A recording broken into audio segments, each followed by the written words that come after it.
In this video, I'm going to show you how to win an argument with anyone about anything at any time. Hi there, my name's Carolyn Pitts. I'm an ACE certified health coach and intuitive energy healer. Every week, I make a video with a health and wellness tip to help you be your best self. So, how can you win an argument with anyone, anywhere, anytime? 4 simple steps. Step number 1, listen. Really listen to what the other person is saying, because you need to remember every point they're making for the next step. And if your brain is sifting and sorting through comebacks that you're going to say when they stop talking, then you aren't really paying attention. Step number 2, when they stop talking, summarize what you heard them say. It may be challenging, but use a neutral tone and resist the urge to scoff or roll your eyes. And then ask them if you understood what they said correctly. It might look something like this.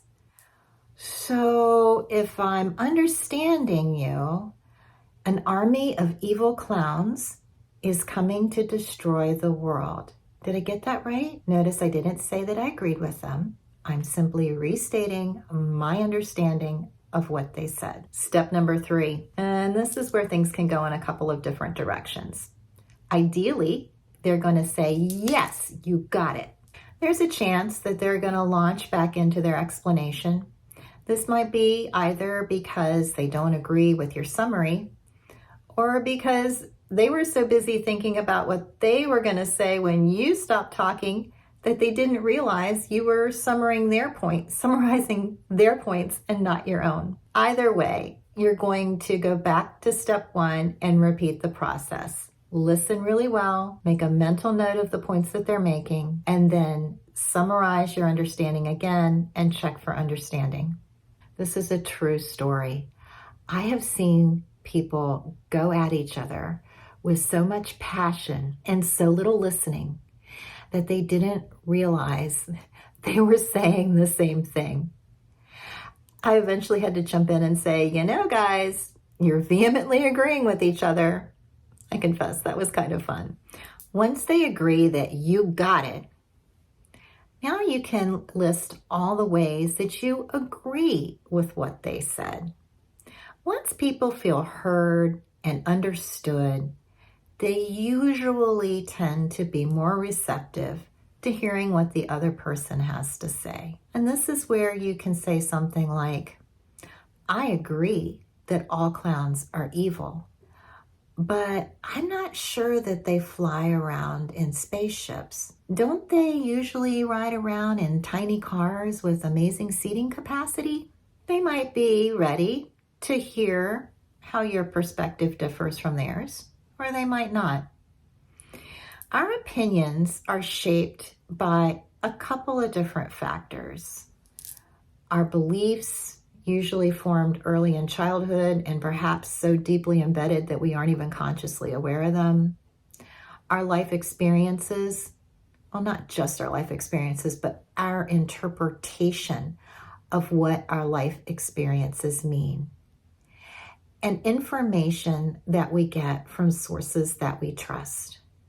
And because all of us have different childhoods, different beliefs, different life experiences, and different sources that we trust, of course we're going to have different opinions. I used to be a bit of a perfectionist. You can ask anyone who used to work with me.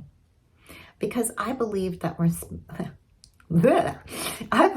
mistakes were bad. And that was the belief from my early childhood that I carried with me subconsciously and didn't even realize it was there until I started doing some deep inner work. Also, the things that help us form our opinions are subject to change. I used to believe that losing weight was just a matter of balancing calories in and calories out through diet and exercise, because that's what I learned when I was studying for my health coach certification. And that information came from a source that I trusted. But we know now, after years of scientific studies, that that information is not accurate. So, how do you win an argument with anyone about anything? By reframing your definition of winning. It feels good when people agree with us. But why is that? I think it goes back to when humans began to form communities and gathered in tribes for safety and support. If a member of the tribe was really on the outs with other members of the tribe, that could be a threat to their safety and security, because the tribe could decide to vote them out or bonk them on the head. But in our modern society, does it really matter as much?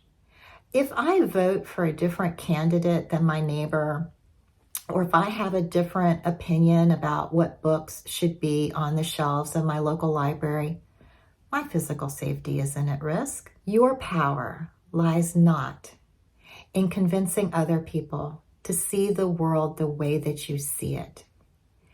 Your power lies in being comfortable with seeing the world the way that you see it, regardless of how other people see it, and being open to changing your mind.